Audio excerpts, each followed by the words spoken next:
David versus Goliath comes back to the country. That's powerful.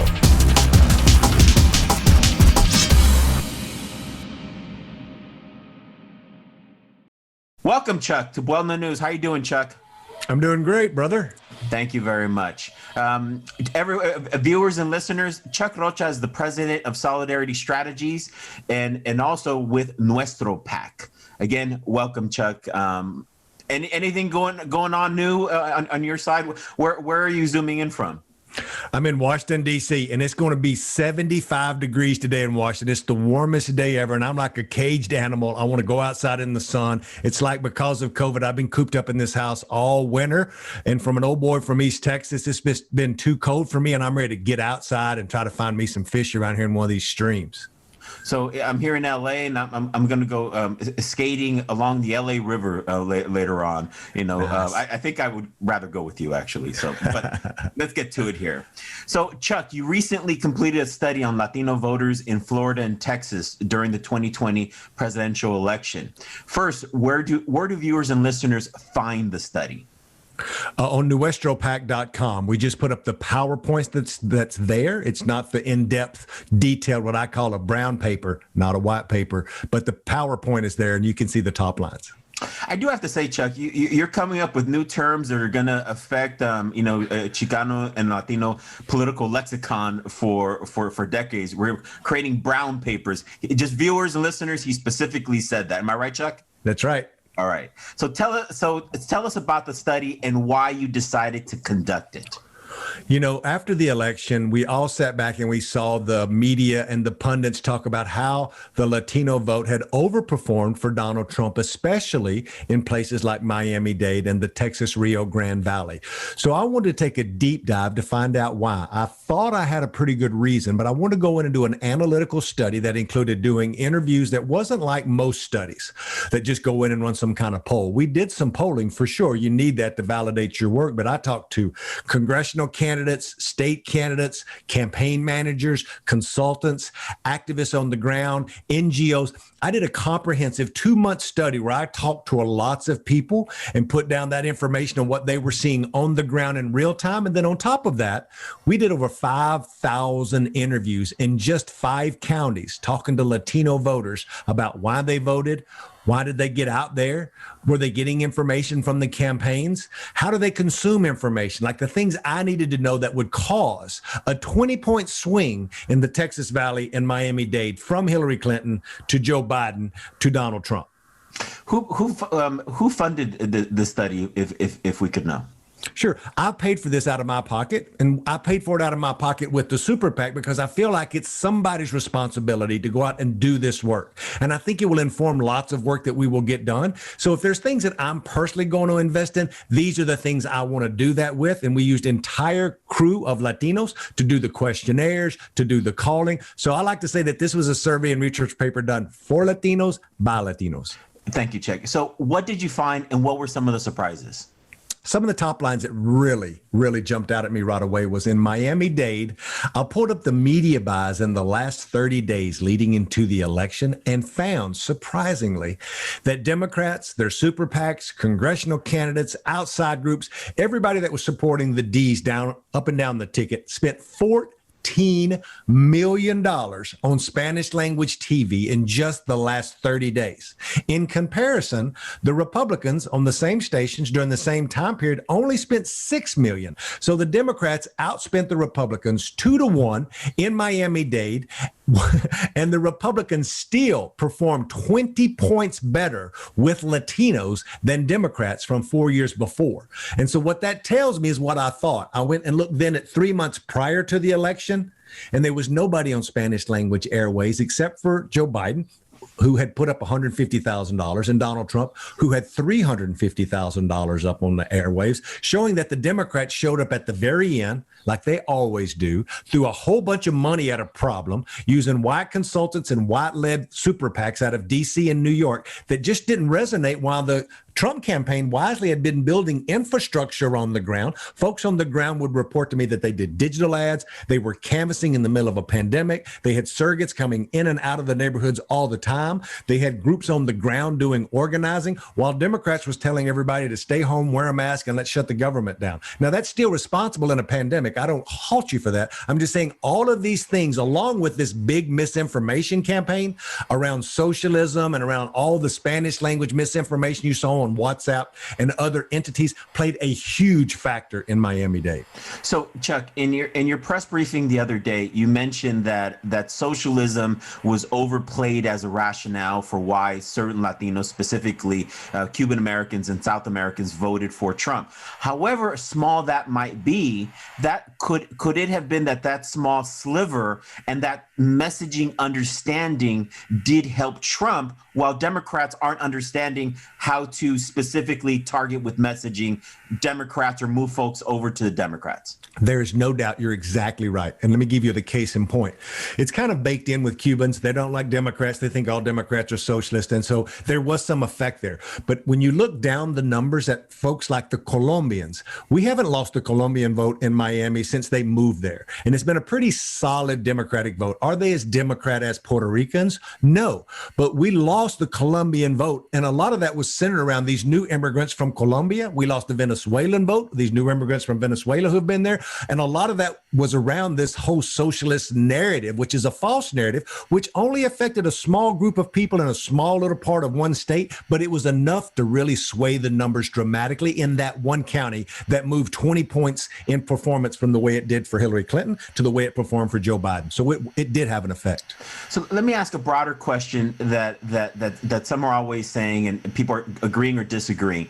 Is there a Latino vote in the United States? Is there a block to be had, or is there understanding the different Latino communities via Puerto Ricans, Cuban, Mexican Americans? What is the methodology that you believe best works? Well, after this election cycle, I'm going to try to not ever refer to our community as the Latino vote. I'm going to refer to it as Latino voters, because what this last election proved to us is that Latinos underperformed dramatically in Miami-Dade and in the Texas Rio Grande Valley for Democrats, but then overperformed in places like Arizona compared to those two places and delivered the White House to Joe Biden. So in every state, all depending on how the investment flowed, because I looked at Arizona. In Arizona, there were groups on the ground that had been doing year-round organizing that has sprung up during the Arpaio pushback and the Show Me Your Papers legislation.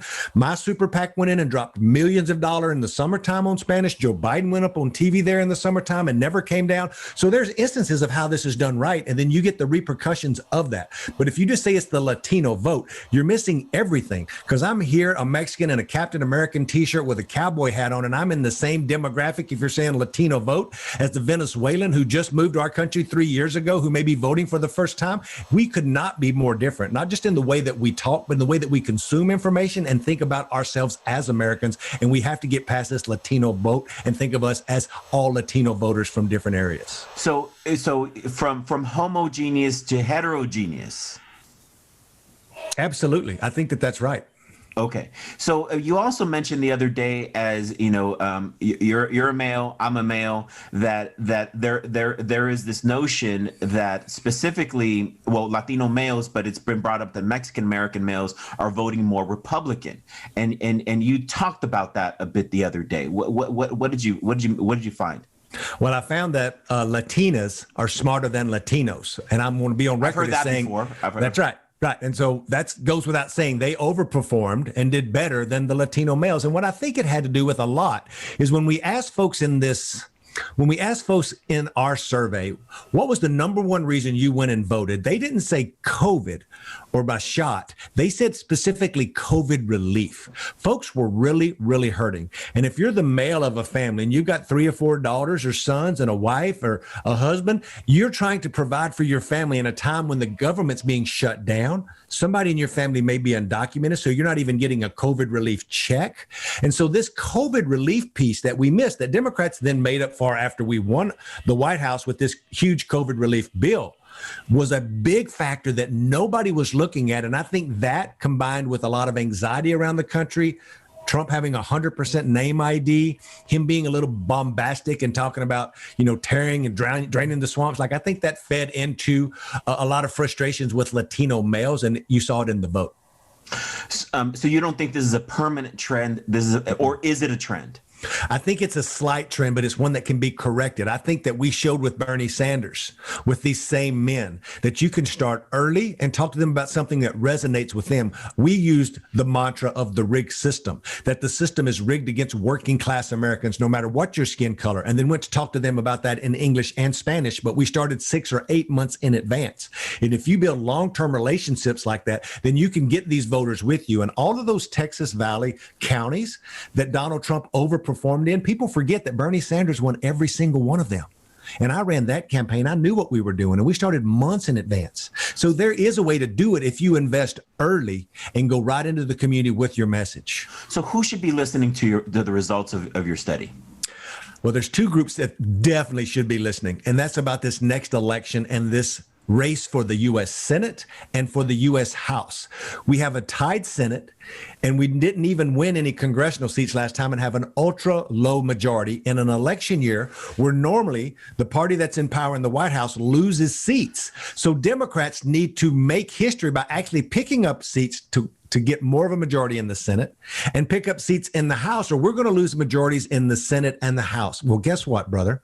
Both of the majorities in both places will run through areas where there are heavy Latino populations. So the House and the Senate campaign should be listening to me, listening to the study, and other Latino thought leaders around the country, because listen to these Senate states that we need to win: Florida, Arizona, Georgia, Nevada, Wisconsin, Pennsylvania, all have big Latino populations. And in the House, redistricting is happening. So you're having additional congressional seats added into states that have heavy Latino populations and states with no Latino population losing seats in the Northeast, where Texas is getting 3 new congressional seats. Arizona's getting at least 1 more, maybe 2 more congressional seats. Florida's getting another congressional seat. So all the population growth is happening in areas where Latinos are. So we better be figuring out quickly what went wrong and how to fix it. So, but do you think not only Democratic Party leadership, do you think Latino elected official leadership in the national organizations are sufficiently paying attention to what you're saying? Look, the Latino leadership has always listened when it comes to Latinos in nonprofits who've always been screaming for more money and more resources and earlier. It makes me think of great groups like Unidos, that used to be the National Council of La Raza, or Mi Familia Vota, who also did great work this cycle. They're always starved for resources and get them very late. That ain't the problem. The problem is the big white establishment super PACs, which spend the bulk of the money. All that money I talked about being spent in Miami was spent by big white super PACs like Bloomberg and Priorities and other folks who went into Florida, all well-intentioned, who are great folks, but just dumped a bunch of money into something that wasn't going to make an effect. If they'd have taken all of that money and spent it 8 months in advance through Latino-led organizations, then you could have had a huge impact. And that's who I really want to make the case to, is the thought leaders at the party committees who have already reached out to me, who I think are now making course corrections at the DSCC, the DCCC, and other places, who are saying, oh, we're going to do this different, and what Chuck Rocha is talking about is real. Talk to them a lot. But these big super PACs who spend more money than even the party committees, who use the same consultants and the same group of people who have been failing the Democratic Party for generations, that's where the real change needs to happen. Chuck, I get how you're being aggressive, and that's why I wanted you on the show. But are these organizations sufficiently being aggressive in terms of their advocacy for our community, though? I think that's debatable on what you call aggressive. I've at least seen a change. Yeah, getting the money is, I don't know. The answer to that is I just don't know. Because I feel like sometimes I'm the little boy who's crying wolf because I'm every year talking about this. You saw the thing I put up on Twitter right after the election that showed $1 billion going to white-led super PACs, only the top 10 of them. And then less than 1.5% of that money going to the 3 Latino-led super PACs. That is not just Chuck Rocha saying we need more money, and we do. But we need more infrastructure and money starting earlier. So is that part going to change? I haven't seen anything indicating that that part's going to change, but I will give credit to the Democratic infrastructure of their party committees, because they've already reached out to me. They're already making the right hires at these committees. They're already figuring out how to go in and do things differently. And so that does encourage me, because they have a lot of effect over these Senate races and who they hire as consultants, who they hire as campaign managers. Let me put this out there. In the last election cycle in 2020, if you look at all the congressional races, all the Senate races, and all the governor's races, there was just one Latino campaign manager out of the top 50 races. If we're not at the table, they're sure not going to listen to us, brother. So what are those persistent blind spots that have historically affected white-owned and or white-centric media firms in their attempts to outreach to Latino communities? I think their intentions are well. The problem is they only know one way to run a campaign. Let me say that slowly. They only know one way to run a campaign. And what I mean by that is they go in and they do a poll and they ask voters who are persuadable voters, that the model and the data says are persuadable voters, what do you care about? And then they take that information that they learn from that voter about what they care about, and they tell the candidate, I need you to go raise tens of millions of dollars because we need to make TV commercials that say what these people said that they care about. And then they put the TV commercials up and put up more TV and more TV. And that's pretty much the campaign. You can sprinkle in a little field and sprinkle in a little digital, but every campaign is run like that. The problem with that is when there's none of us at the table, there's none of us to bring attention to how that model and that initial poll leaves out all the Latinos, leaves out lots of black voters, because the persuadable model that's built for people, for white people and by white people, nothing against white people. For God's sakes, my mother's white. I'm just talking about the data for a white voter doesn't lay over the data with a Latino voter. So you miss huge swaths of our community who never get any communication. In California 21, we did a focus group after the election.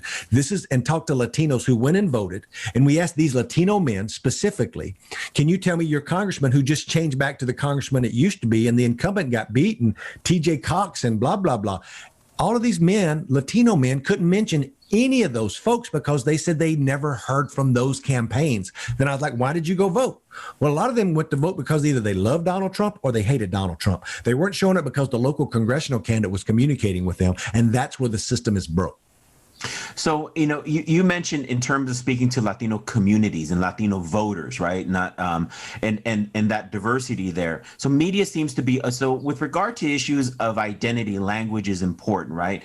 But let's get into sometimes terminology and what works. You mentioned the other day, you said, if you're in Texas and someone, and if you're identified as a Tejano, that gets to your heart, right? That gets to part of your identity. So media seems to be all over the place regarding the macro or pan-ethnic terms to identify Latinos. Some use Hispanic, Hispano, Latino, Latin, Latinx, Latine, or Brown, right? What method should campaigns and or outreach efforts use when communicating with this 20% of the population that can go up and down in its diversity and numbers in a campaign? Is terminology important to individual Latino voters?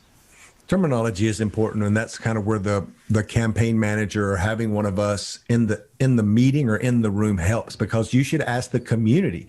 I helped elect a mayor in Providence, Rhode Island. People would be shocked to know that 45% of the electorate in Providence, Rhode Island is Latino.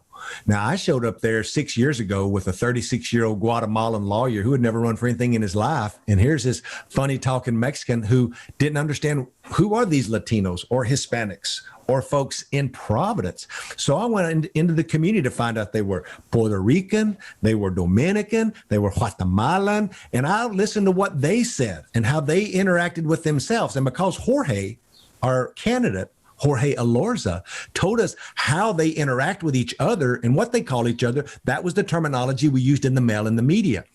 What I just described to you is not happening in these congressional races because there's no Latinos there saying, we should just say Tejano if we're down here in the Texas Valley and we're running for Congress, or say Chicano if we're running in East LA, or if we're running somewhere, in the southern half of California. Like, you should have somebody from that community who's giving you that advice. And if you're running statewide in Florida, like, what do you call them? Venezuelans, Puerto Ricans, Mexicans, Cubans. You've like the melting pot of the Latin world down there, and they all interact with each other differently. So it becomes very, very hard. So when media just uses one word to identify, it's usually Latino or Hispanic.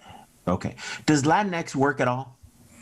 It does amongst the activist group. Like, I think that it's just a new woke brown term that's supposed to defer to showing respect. And I love it. And I'm great. And I'm like all about non-gender biased. I have a transgender nephew. Like, I understand that. And I want to respect those folks and make sure that I reciprocate the way that they identify with themselves. But if I'm communicating to the masses, then I want to use something more general to everybody, because most of the Latinos that you talk to, not most, studies have shown 90% of Latinos don't know what Latinx is. Now, in 15 years, it may be the term, but right now it is not.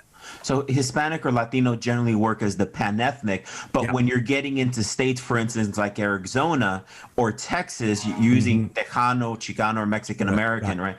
Is one of the reasons Cubans and some South Americans voted for Trump is that Republicans communicated with them and respected their culture, specifically versus Democrats who aren't listening to specific messages? I don't think it has anything to do with respecting a culture, but I do think from what we talked about with people on the ground, they built long-term relationships.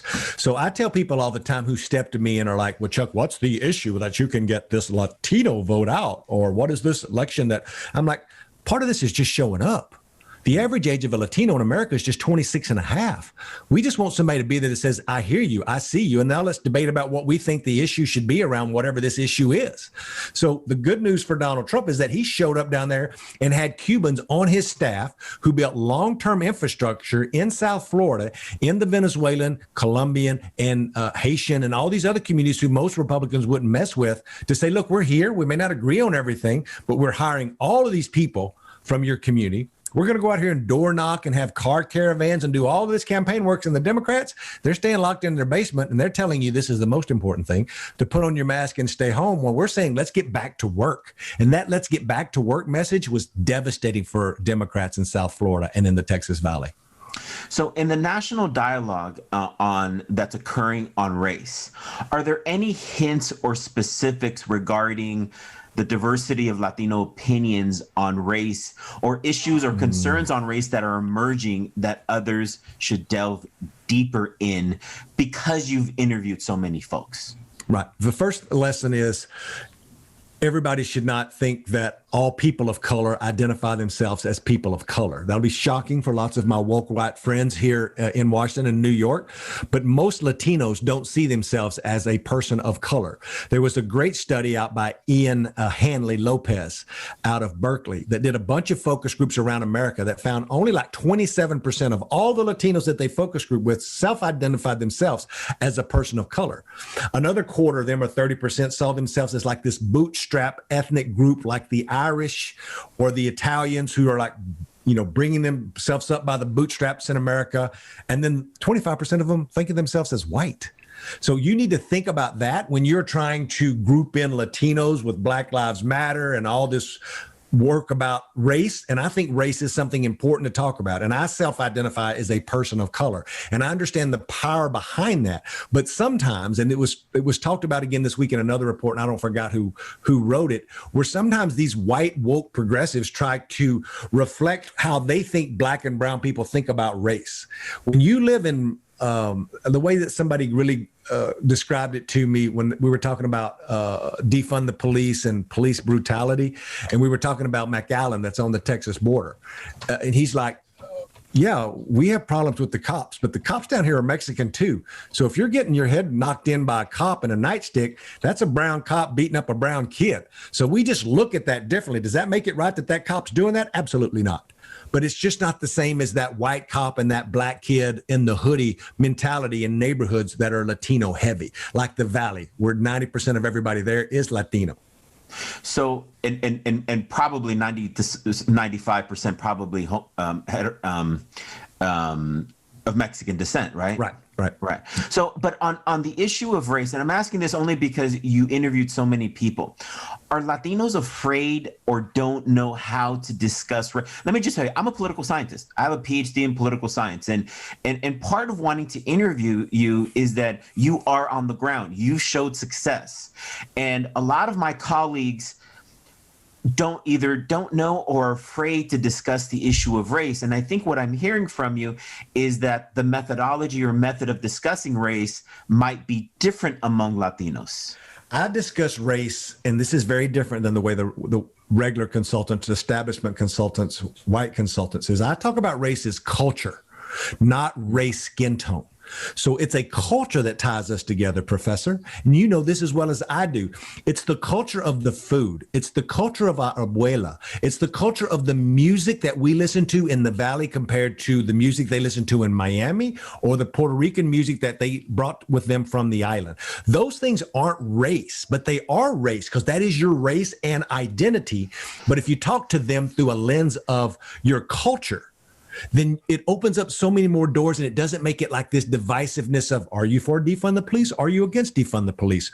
Are you for this? Are you for this? Around this race narrative. I look for commonality. Woke white consultants call it intersectionality. But the culture of where you're from and your family's immigrant story tells me much more story when I'm going back and forth with you to have this conversation about quote unquote race around the culture. And that automatically makes you feel proud to be Latino. Even though you may be a white, blue-eyed, blonde-haired Latino, your family immigrated here from somewhere. So that is the kind of the Chuck Rocha jujitsu we've used before to even get them to vote for an old white Jewish Democratic Socialist from Vermont, is we look for commonality. So that jiu-jitsu you're saying, and please critique my political science friends in academia. Are we doing a good enough job of getting to what you're discussing in order to positively affect Latinos on the ground? What I described to you is called cultural competency. And how do you have cultural competency if you only have one campaign manager out of the top 50 that is actually Latino? So there's nobody there to explain these little nuances of how to go into it. And then if you add on top of that, we have the wrong stereotype that's across all platforms that, Latinos, they just don't vote. You know, they don't show up. They don't show up at the same rate. Why would we spend that money? And white consultants and operatives start talking about return on investment. We only have so much money, Chuck, and why would we want to invest into this group that we can't guarantee is going to show up? I'm like, well, if you don't try, that's what Donald Trump did brilliantly, is he casted a broad net because he knew he needed to cut off slivers of support from anybody to have any kind of support. We don't think of ourselves in that way as Democrats or progressives. We really try to get in the minutia of data and analytics, which leaves out big swaths of infrequent voters and young voters. And guess what Latinos are? We're infrequent voters and we're younger voters just because we haven't been here as long. So you have this ongoing mouse wheel that never really stops. So a final question. So as you may know, Governor Newsom here in California may be under a recall soon. Though he has high approvals ratings in general, the one demographic group that's not happy with this performance are Latinos. In effect, they're upset over how the pandemic has affected their lives and work lives. What should Newsom do? And I'm asking you just to guess, but from your methodology, change his relationship with Latinos before that election. Well, the first thing that he's done, I think that is smart, is he's named a Latino to be his campaign manager. So again, that's not normal. And Juan, who's a friend of mine, ran Kamala Harris's presidential campaign. So now you have a national Latino at the same level as me. There ain't but like 4 or 5 of us. And so, now there's somebody at the table. So the next thing you do, now you have to go talk to that community. Now, hopefully Juan, like me, would say, look, you can't just go run a bunch of TV commercials in Spanish to go talk to our community. My study showed in the Valley and in Miami that if you're a Latino under 35, 65% of the contact, 65% of the content that you're taking in, you're getting from a digital space. You're getting it from your phone. You're getting it from your iPad. You're getting it from Facebook. You're getting it from websites. You're not watching TV. This is another big change that we have to make. You should go communicate your message to those Latinos who are angry and give them the right message, but show up in the right places. And running a bunch of TV on Univision, which is powerful, and will get you a lot of communications to Latinos over 50. But you got to do all of that. And so that's what I would recommend them doing. You got to go tell the story. And having validators from the community in this particular case is imperative. So Chuck, again, folks can get the slides right now we're in late March at your website, but when is the rest of the study and data going to be coming out? We're going to be, as they would say, slow walking it out on Twitter. So it's Nuestro Pack at Nuestro Pack. We're going to put out different slides that weren't in the press packet as we go to create a constant drumbeat. And our thought there is, how do we keep this in the narrative? How do we keep it out there with people talking about it? I just was informed this morning, I wrote a real big summary of this report into an op-ed that the New York Times is going to be printing in probably the next 3 days. One of those 3 days, they told me they were going to put it in.